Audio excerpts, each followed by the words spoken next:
L'encadrement de la retraite des fonctionnaires de l'État reste un problème partiellement résolu en République démocratique du Congo. Cette question a été au centre des échanges entre le président de l'Assemblée nationale, le professeur Vital Kamerhe, et une délégation des secrétaires généraux honoraires et émérites de l'administration publique. Ces derniers sont venus lui faire part des difficultés qu'ils rencontrent depuis leur mise à la retraite par le gouvernement. Ces doyens de l'administration publique ont fait savoir au speaker de la Chambre basse du Parlement qui ne bénéficie d'aucune pension de retraite. Les textes en vigueur en matière de la mise à la retraite et d'équivalence des grades sont clairs sur la prise en charge dont doivent bénéficier les fonctionnaires retraités.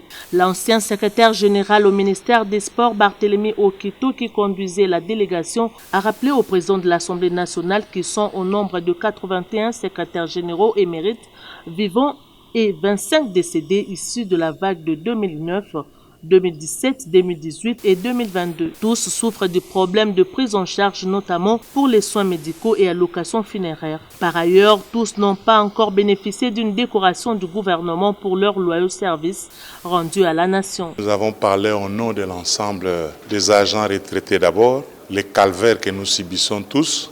Ensuite, nous avons présenté au président de l'Assemblée les textes des statuts qui nous donnent des avantages, qui nous donnent nos droits, mais ces droits ne sont pas libérés pour nous. C'est ainsi que, comme c'est l'autorité budgétaire, et nous avons dit qu'il fallait nécessairement le voir et lui présenter un mémo. Nous avons aimé parce que lui-même pratiquement était au courant de beaucoup de choses et nous avons complété ces informations avec des textes à l'appui.